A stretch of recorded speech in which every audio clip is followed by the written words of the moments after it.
할렐루야. 한 주간 평안하셨어요? 예, 반갑습니다. 오늘 주 안에서 여러분들과 함께 예배할 수 있어서 하나님께 감사하고 또 여러분을 진심으로 사랑하고 축복합니다. 오늘 빌립보서 강해 이어지는 말씀 1장 19절에서 26절 말씀을 가지고 또 함께 은혜를 받고자 합니다. 여러분들이 읽어보셨을 분이 많으실 텐데요, 장자크 쌍빼의 작품 가운데 거창한 꿈이라고 번역된 책이 있습니다. 이 거창한 꿈이라는 작품에 나와 있는 내용을 여러분에게 소개하면 이런 내용입니다. 나는 어려운 상황에서도 침착성을 잃지 않아 나한테 친구들이 있다는 생각을 하거든.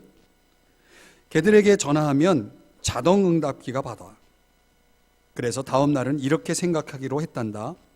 나한테 친구들이 있고 덤으로 걔들이 가진 자동 응답기까지 있다고 말이야. 여러분, 이 글을 들으시면서 어떤 생각이 드시나요? 저는 참 상당한 긍정의 마인드가 아닌가 생각이 됩니다. 그렇죠? 사람은 어떻게 생각하며 살지를 결정할 수 있는 존재라고 그러죠. 우리가 어떤 생각을 가지고 살고 있는가라고 하는 문제는 결국 나의 선택인 것이죠. 오늘 우리가 함께 살펴볼 바울의 이야기 속에도 그런 차원의 이야기가 있습니다. 지난주에 나눴던 18절 말씀을 보시면 한번 보실까요? 끝부분에 나는 기뻐하고 또한 기뻐하리라. 자, 바울이 기뻐한다라는 두 번의 고백을 하고 있는데요, 이 첫 번째 그가 기뻐하는 이유는 12절에서 18절에 말씀하고 있는 지난주에 저와 여러분이 함께 묵상한 말씀이죠. 복음의 진전, 프로코페, 프로그레스의 깨달음 때문에 그 복음이라고 하는 진전, 바울의 인생 속에 그 놀라운 프로코페 진전을 발견했기 때문에 기뻐한다는 것이고, 뒤에 나는 기뻐하리라 라고 하는 이 내용은 오늘 본문과 해당됩니다. 오늘 본문에 해당됩니다. 19절에서 26절 때문에 바울은 나는 기뻐한다 라고 말하고 있습니다. 자, 오늘 본문을 보면 바울은 지난주에 나누었던 말씀처럼 어려운 환경, 그리고 아주 불편한 사람, 이런 것들이 우리의 삶에 어떤 스트레스를 가져오고 우리를 절망하게 할지 모르지만 바울은 그 속에서 진전, 프로그레스를 발견하고 기뻐한 사람이죠. 그런데 그 어려운 환경, 또 불편한 사람이라는 그런 문제, 환경과 사람, 인간관계의 문제보다 더 심각한 문제에 바울은 직면하게 됩니다. 어떤 문제일까요? 바로 죽음의 문제입니다.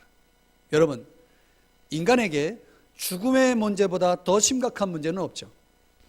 그렇습니까? 동의하십니까? 그러니까 자신이 삶과 죽음의 갈림길에 서서 사느냐 죽느냐의 이 문제를 놓고 자신의 운명에 대해서 진지하게 생각하면서 바울은 어떤 길을 갈 것인가에 대한 고민에 빠지게 됩니다. 그리고 그 고민에 대한 답을 찾고 바울은 기뻐한다라고 말하고 있습니다. 바울은 기뻐하고 있습니다. 그리고 그 고민에 대한 어떤 해답을 보여주는 단어가 오늘 본문에 등장하는데요, 19절에 보면 끝부분에 아는 고로, 알다라는 단어가 나오죠. 보이십니까? 22절에 보면 끝부분에 알지 못하노라. 25절에 보니까 끝부분에 확실히 아노니. 여기 안다라는 단어 두 가지로 사용되는데, 하나는 에이도, 또 하나는 그노리조라고 하는 단어를 쓰고 있습니다. 이 에이도라고 하는 이 단어는 누군가와 함께 시간을 보낸다는 차원에서 시각적으로 보다라는 뜻을 가지고 있습니다. 내면적인 어떤 주목을 통해서 알아차리다, 개인적으로 경험하다, 이런 뜻을 가지고 있는 알다, 에이도라는 단어는 바울이 여러 가지 그런 고민 속에서 답을 찾았다라고 하는 힌트를 주는 단어입니다. 안다라고 하는 것은 해결됐다는 거죠. 자, 여러분, 오늘 그렇다면 바울의 고민은 무엇이고 그는 어떻게 그 고민을 풀었는지 해결했는지에 대해서 함께 묵상하면서 오늘 저와 여러분도 인생 속에서 수많은 고민을 하면서 살아가지 않습니까? 그 고민들이 바울과 같은 고민이라면 오늘 우리가 그 고민을 어떻게 풀어야 할지에 대한 교훈을 본문 속에서 찾아보고자 합니다. 첫 번째로 바울의 고민은 구원에 대한 고민입니다. 구원. 우리 본문 19절 말씀 한번 읽어볼까요? 같이 다시 한번 읽어보죠. 시작. 이것이 너희의 간구와 예수 그리스도의 성령의 도우심으로 나를 구원에 이르게 할 줄 아는 고로. 뭘 안다라고 말하고 있습니까? 구원에 이르게 할 줄. 이 사람이 살면서 어떤 고민에 빠질 수 있는가? 적어도 우리 신앙인들에게 있어서 빠지는 고민은 이런 것이죠. 내가 지금 어떤 어려운 상황에 있을 때 과연 이 어려운 상황이 해결될 수 있을까? 과연 나는 하나님의 도움을 받을 수 있을까? 지금 내가 직면하고 있는 이 문제에 대해서 하나님은 나를 도와주실까라는 고민이죠. 여러분에게도 이런 고민이 있을 수 있습니다. 근데 바울은 이렇게 말하고 있어요. 나를 구원에 이르게 할 줄 아는 거로. 자, 여기서 구원이라는 단어를 해석해야 되는데요. 이 헬라어로는 소테리아라는 단어를 씁니다. 소테리아라고 하는 단어에 대한 해석은 두 가지의 해석이 가능해요. 근데 본문에서는 몸의 구출을 얘기합니다. 몸의 구출. 즉 바울이 감옥에 있는 상황에서 무죄 석방이라는 구출을 의미하는 소테리아입니다. 그러니까 바울은 어떤 고민을 하고 있냐면 내가 과연 이 감옥에서 무죄 석방으로 풀려날 수 있을까? 이걸 지금 고민하고 있는 거죠. 자, 그런데 바울이 어떤 확신에 이르게 되냐면 고민 끝에 나는 석방이 될 거야 라는 결론을 내리게 됩니다. 그 근거가 뭘까요? 세 가지입니다. 첫째는 너희의 간구와 이렇게 시작하죠. 여기 너희는 누굽니까? 빌립보 교회 성도들이죠. 그러니까 빌립보 교회 성도들이 지금 뭐 하고 있습니까? 간구, 기도하고 있는 거죠. 누구를 위해서? 바울을 위해서. 그러니까 바울은 지금 자기를 위해서 기도해주고 있는 빌립보 교회 성도들의 그 기도 때문에 자기는 무죄 석방이 될 것을 뭐 하고 있어요? 안다, 확신하고 있다는 거죠. 여러분, 우리가 인생을 살면서 바울처럼 누군가 나를 위해 기도해 준다면 하나님의 도우심이 함께할 줄 믿으십니까? 우리의 인생의 탈출구가 무엇을 통해서 우리에게 제공되느냐? 누군가의 기도를 통해서 제공된다는 거죠. 여러분 인생의 문제에 뭔가 막히고 뭔가 벗어나야 하고 탈출돼야 되는 어떤 탈출구를 찾는다 할 때 저와 여러분에게 필요한 게 뭡니까? 누군가의 기도죠. 누군가 널 위해 기도하네 라는 복음성과 가사처럼 저와 여러분을 위해 누군가 기도한다면 하나님의 도움이 여러분에게 반드시 있을 줄 믿습니다. 오늘 바울은 그것을 삶에 있어서 아주 중요한 보화로 여기고 있는 거예요. 그렇기 때문에 여러분들은 인생을 살아가는 동안 여러분 주변에 있는 사람들 가운데 여러분을 위해 기도해 주는 사람을 만들어야 돼요. 나를 위해 기도해 주는 사람을 만들어야 돼요. 어떻게 여러분을 위해서 누군가 기도할 수 있습니까? 여러분이 부탁해야죠. 알아서 기도해 줍니까? 저도 우리 교인들 가운데 어떤 사람은 기도 제목을 저에게 구체적으로 이야기를 안 해요. 그러면 제가 뭐라고 기도하는지 아세요? 알아서 해주세요. 이런 막연한 기도는 응답도 막연하게 온다는 사실 아십니까? 왔는지 안 왔는지 몰라요. 그래서 여러분 오늘 바울이 소테리아 자신의 구출을 확신할 수 있었던 첫 번째 근거가 뭐예요? 빌립보 교인들이 자기를 위해 기도해 주고 있었다는 것입니다. 오늘 여러분의 인생 속에 누군가 여러분을 위해 기도하도록 만드는 것은 여러분들이 기도의 교제 속으로 들어와야 돼요. 그것이 중요한 것입니다. 두 번째, 바울은 자신의 석방을 어떻게 확신할 수 있었는가? 예수 그리스도의 성령의 도우심, 이렇게 말하고 있죠. 성령의 도우심. 자, 외부에서는 누군가 기도해주고 있고 바울의 마음 안에는 누가 계시냐면 예수 그리스도의 영이신 성령 하나님이 계세요. 그 성령 하나님이 뭐 하고 계세요? 도와주고 계세요. 어떻게 도와주고 계실까요? 바울이 이렇게 말합니다. 구원에 이르게 할 줄. 이 표현은 욥기 13장 16절에 나오는 표현이에요. 욥기 13장 16절에 이것이 나의 구원이 되리라 라고 말씀하고 있어요. 바울은 지금 이 욥기 13장 16절 말씀을 생각하고 있는 겁니다. 기억하고 있는 겁니다. 어떻게? 성령의 도우심으로. 성령의 도우심이 어떻게 우리 가운데 이루어지냐면 말씀이 생각나게 하시는 것입니다. 그런데 이 말씀이, 생각나는 말씀이 바울이 직면하고 있는 이 고민, 이 문제를 해결하는 데 도움이 됐다는 거예요. 종종 기도하는 사람들에게 있어서 기도의 응답으로 하나님이 말씀을 생각나게 하시는 경우가 있습니다. 그 말씀이 응답이에요. 저는 이런 응답을 참 많이 받습니다. 그러니까 하나님이 말씀을 내게 주심으로 인해서 이 고난을, 문제를 해결할, 극복할 능력을 소유하게 되는 거죠. 욥이라는 사람이 어떤 사람입니까? 욥은 하루아침에 모든 것이 사라져 버렸어요. 재산도 가족도 자녀도 다 사라졌어요. 그리고 심지어 아내조차도 자기를 오해하고 친구들조차도 자기를 정죄하고 있는 그런 상황에 직면하게 됩니다. 참 처참하죠. 아무도 이 욥의 곁에서 응원해 주는 사람이 없는 거예요. 그런 상황에서 아무리 자신의 무죄와 결백을 주장해도 사람들이 알아주지 않아요. 그래서 욥은 어떻게 합니까? 하나님 앞에 자신의 결백을 고백하고 맡깁니다. 그리고 욥의 결말이 어떻게 됩니까? 마침내 고난은 해결되었고 갑절의 축복이 주어지죠. 바울은 지금 그 욥의 결말을 욥기 13장 16절을 떠올리면서 그래, 맞아.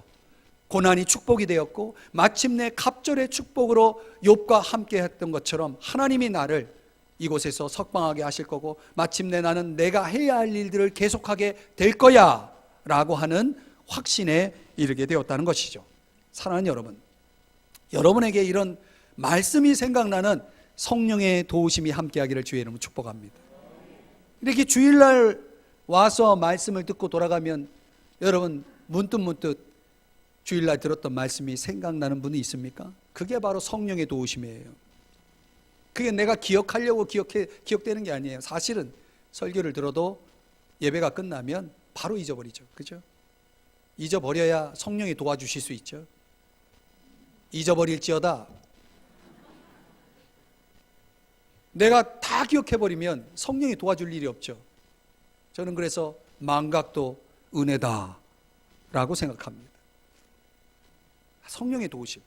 그런데 예수님께서 마태복음 10장에서 아주 의미심장한 말씀을 하십니다. 마태복음 10장에 18절 너희가 나로 말미암아 총독들과 임금들 앞에 끌려가리니 이는 그들과 이방인들에게 증거가 되게 하려 하심이라. 이거 지금 바울이 겪고 있는 일이에요. 19절 너희를 넘겨줄 때에 어떻게 또는 무엇을 말할까 염려하지 말라. 그때 너희에게 할 말을 주시리니. 20절 말하는 이는 너희가 아니라 너희 속에서 말씀하시는 이 곧 너희 아버지의 성령이시니라.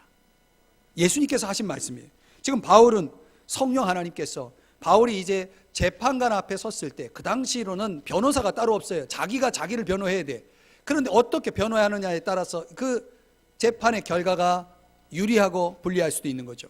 그런 차원에서 성령께서 바울의 마음속에 있는 성령께서 할 말을 어떻게 해야 될지 무엇을 말해야 될지를 생각나게 하시겠다. 그 말을 주겠다라는 약속을 하셨는데 바울은 지금 그것을 경험할 것을 알기 때문에 성령의 도우심이 그런 도우심이 나에게 적절히 할 말을 꼭 해야 할 말을 어떻게 해야 할지를 알려주시고 도와주실 성령의 도우심을 확신하기 때문에 바울은 기도의 덕분, 성령의 도우심 덕분에 석방을 확신하고 그의 고민을 끝냅니다.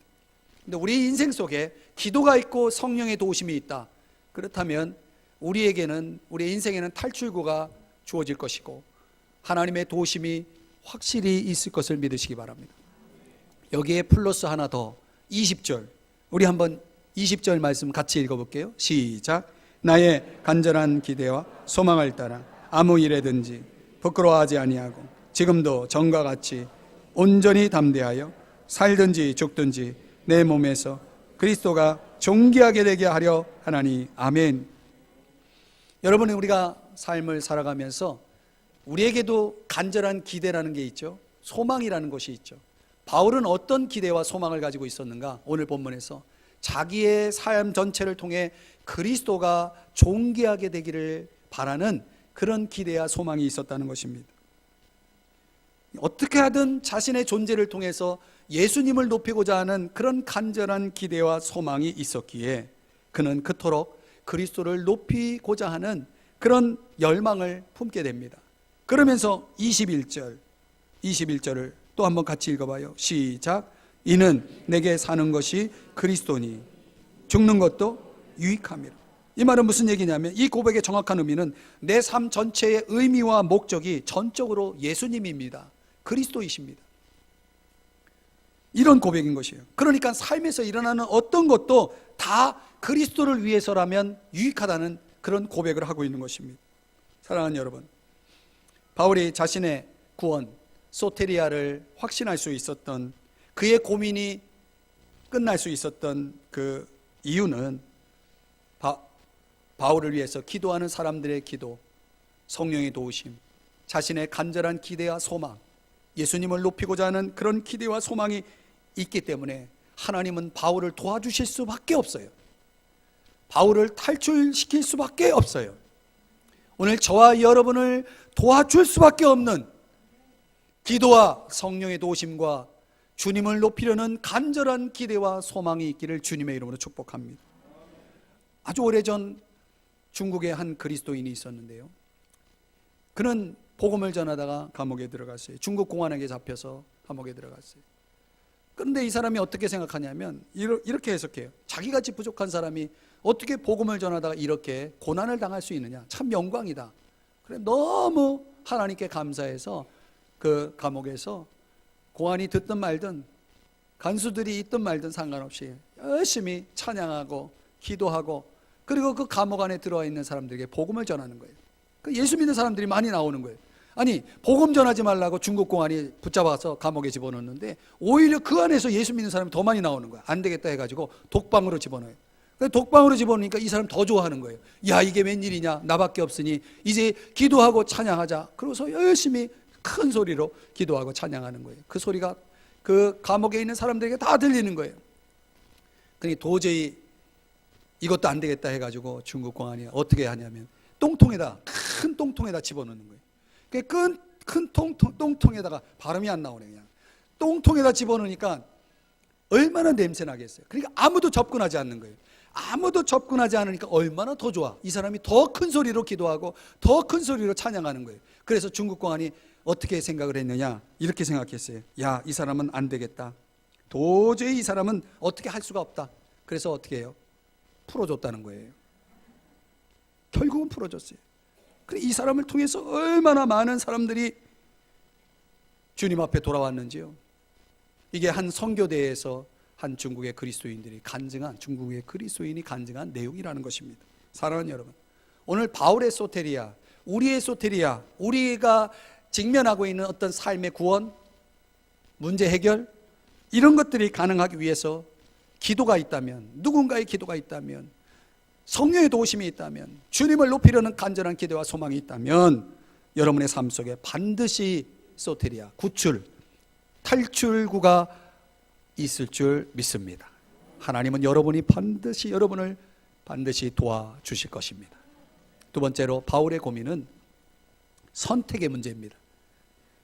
이것은 바울이 감옥에서 석방될 거냐 말 거냐라고 하는 이 문제보다 더 심각하게 자신의 생사를 놓고 하나님의 주권과 뜻에 맡기는 문제로 고민을 합니다. 22절 다 같이 읽어봅니다. 시작.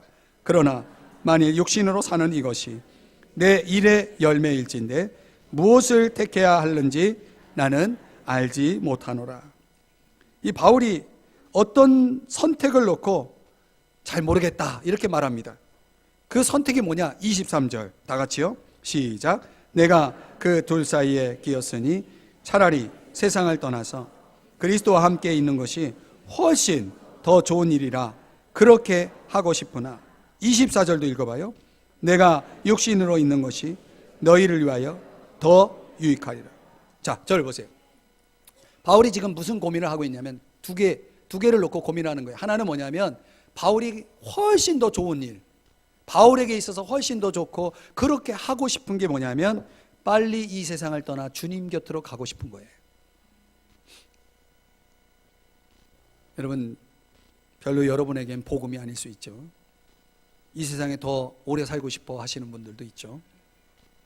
근데 바울은 개인적으로는 이 세상을 떠나서 그리스도와 함께 있고 싶은 그 아주 너무나 간절한 그런 마음이 있는 것입니다. 이유가 뭘까요? 왜 그는 세상을 떠나 주님 곁으로 빨리 가고 싶어 했을까? 적어도 두 가지 차원의 이유가 있었을 것 같아요. 하나는 바울은 주님을 너무 사랑해, 너무 사모해요. 여러분, 사람이 누군가를 사모하고 사랑하게 되면 같이 있고 싶죠.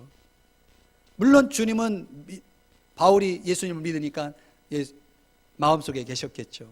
그러나 실제로 예수님과 함께하는 그곳은 천국이고 하늘나라죠. 그 하늘나라에 가서 내가 사랑하는 주님과 내가 사모하는 주님과 함께 있고 싶어 하는 거예요. 두 번째는 바울이 고난이 많았어요. 여러분 아시죠? 고린도후서 11장에 보면 바울이 당한 고난의 목록을 보면 참 기가 막히고 너무나 많은 고난을 당했다는 것을 알 수 있어요. 여러분, 사람이 이렇게 어려운 고난 속에 있으면 어떤 생각이 들어요?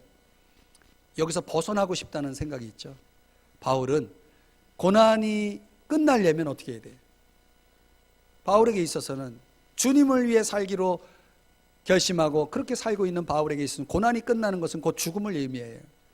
죽어서 고난을 끝내고 빨리 안식하고 싶은 거예요. 여러분, 어떤 때는 이렇게 기도하는 사람이 많아요. 너무 이 세상 삶이 고달프고 힘들어서 주님 빨리 저를 데려가 주세요, 이렇게 기도하는 분도 있습니다. 그러니까 천국이 이 세상보다 훨씬 더 나은 것은 분명하기 때문에 바울은 그런 열망, 그런 소망을 가지고 지금 그 선택을 놓고 고민하고 있는 거예요. 그렇게 하고 싶은데 또 하나의 선택사항이 있어요. 그게 뭐냐면 빌립보 교인들의 필요해요. 24절에 보면 너희를 위하여 더 유익하리라. 여기 너희는 누구예요? 빌립보 교인들이죠. 바울은 살아서 세상에 남게 된다면 그것은 누구를 위해서 더 유익하냐면 빌립보 교회 성도들을 위해서는 더 유익한 거예요. 어떻게 해요? 바울이 육신은 고달프지만 얼마나 바울이 살아서 이 세상에 남아있으면 뭐 하겠습니까? 복음 전할 거 아니에요. 그럼 바울의 복음을 듣고 많은 사람들이 예수 믿을 거고, 그러면 교회는 성장할 거고, 또 바울이 말씀을 잘 가르치니까 얼마나 많은 사람들이 더 강화되고 견고하게 믿음의 진보, 성장을 이룰 수 있겠습니까? 더 주님을 섬길 기회가 주어지니까 그만큼 선교를 위해서, 교회를 위해서, 또 성도들을 위해서는 더 유익한 거예요. 자, 바울이 볼 때 이 두 가지는 다 좋은 거예요. 이것도 더 좋고 이것도 훨씬 더 좋아. 그럼 여러분, 좋은 것과 나쁜 것을 놓고 선택하라면 당연히 좋은 걸 선택하죠. 그런데요, 바울의 고민은 그게 아니에요. 좋은 것, 더 좋은 것과 훨씬 더 좋은 것을 놓고 고민하고 있어요. 여러분이라면 어떤 것을 선택하겠어요?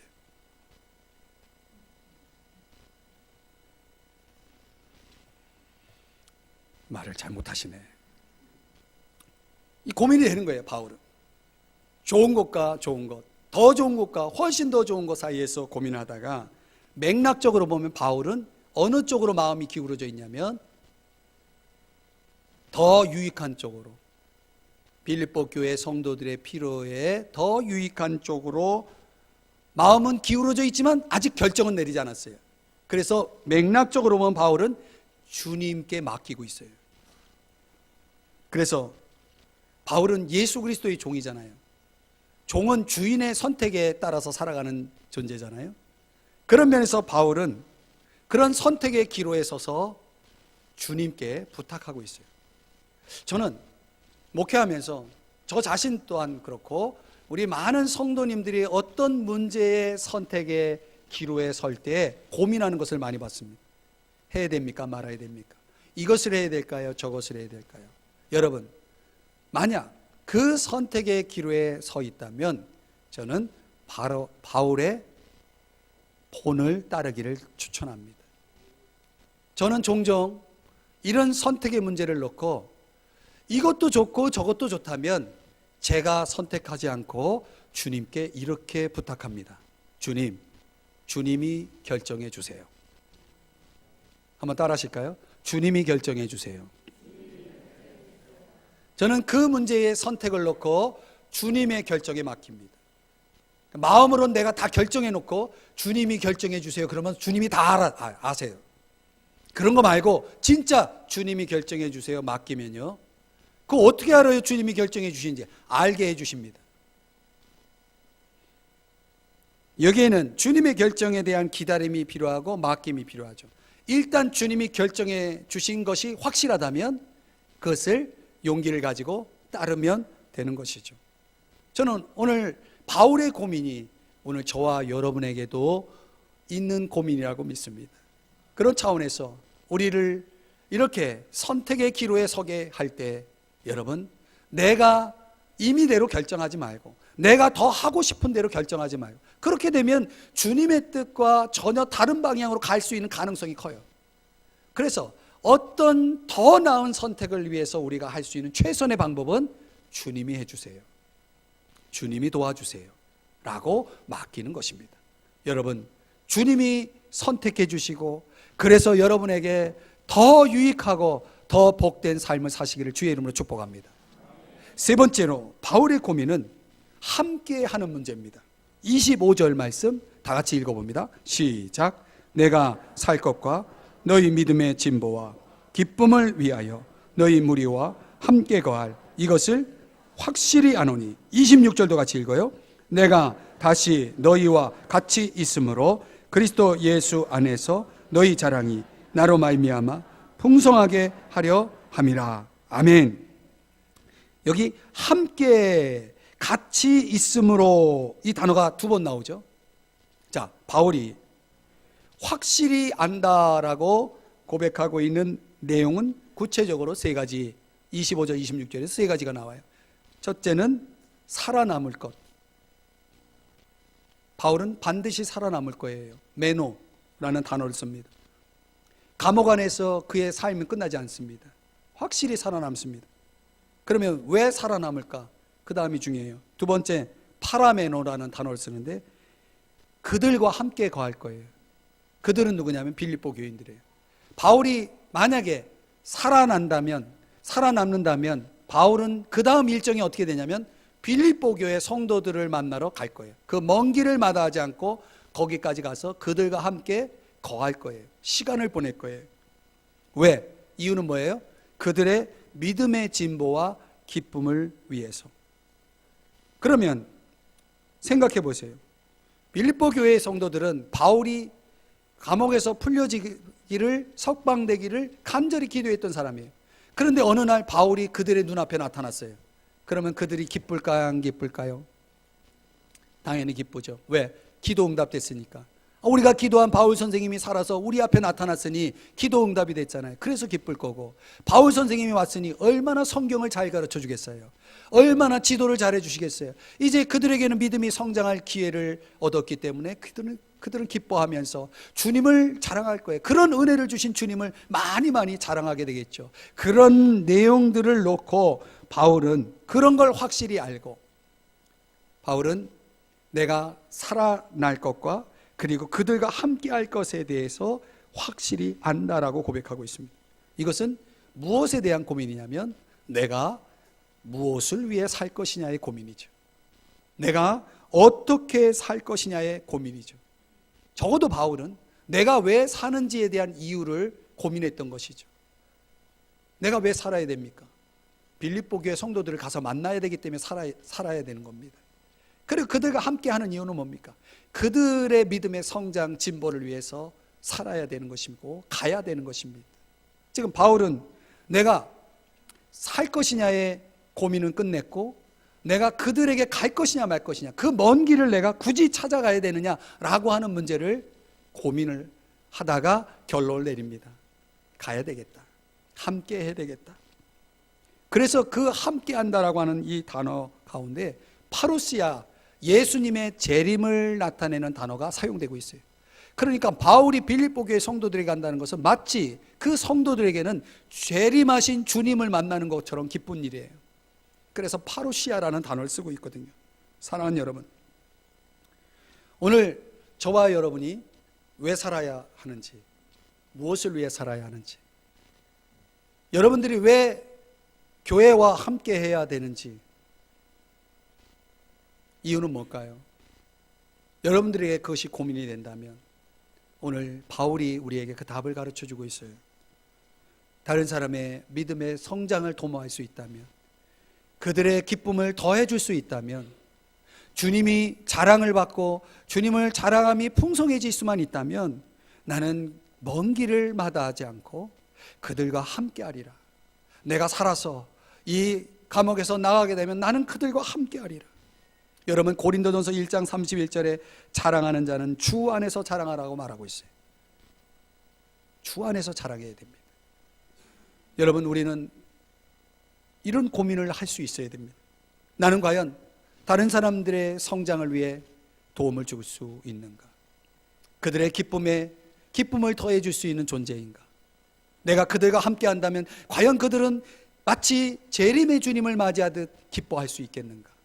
오늘 저와 여러분은 그런 차원에서 나의 현존, 나의 함께함이 누구와 함께 할 것이고 어떻게 함께 할 것이고 무엇을 위해 살 것인지에 대한 이 고민에 대한 답을 저와 여러분도 찾아야 될 줄 믿습니다. 세계 2차 대전 말에 길버른이라는 선교사 부부가 있었는데요, 이분들은 미국 스파이로 몰려가지고 아직 2차 대전이 끝나기 전이니까 일본 사람들에게 붙잡혀서 만주에 있는 감옥에 4년 동안 들어가서 고생을 하게 됩니다.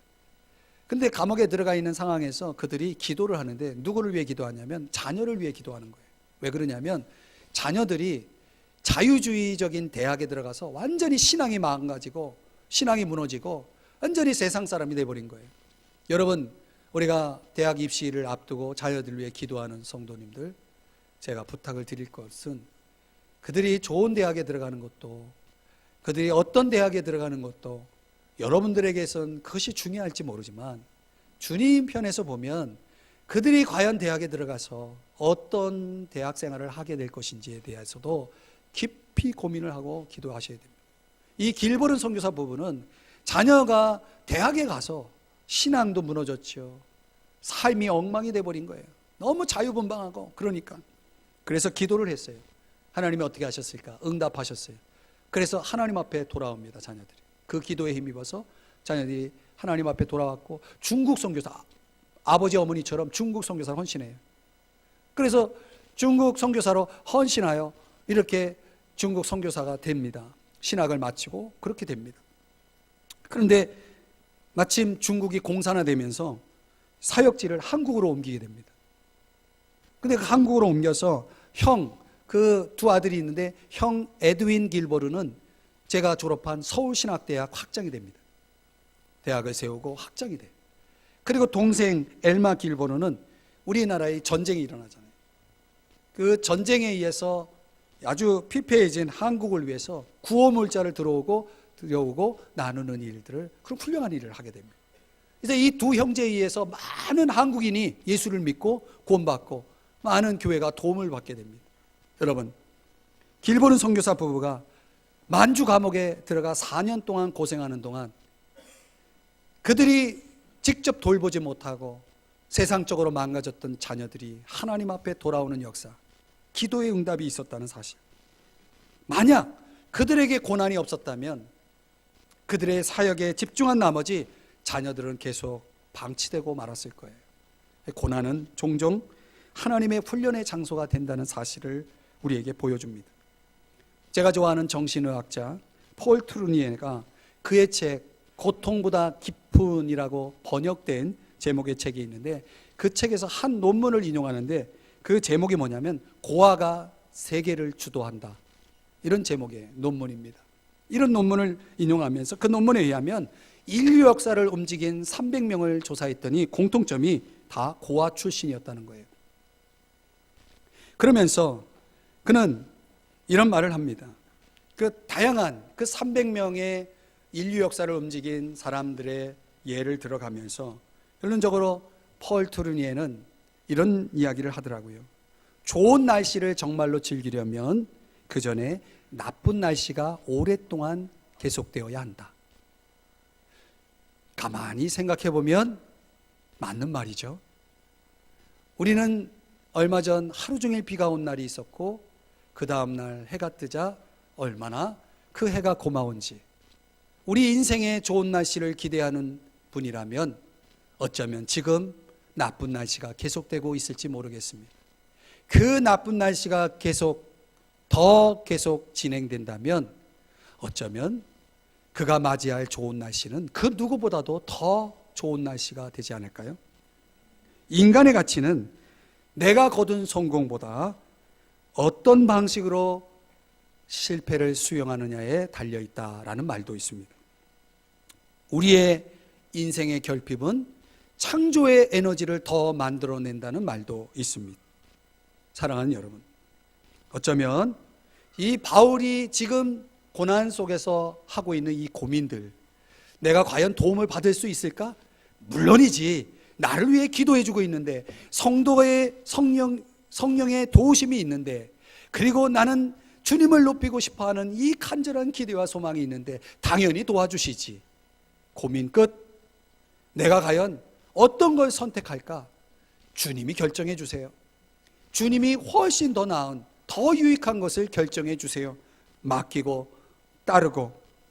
왜 함께 하는가?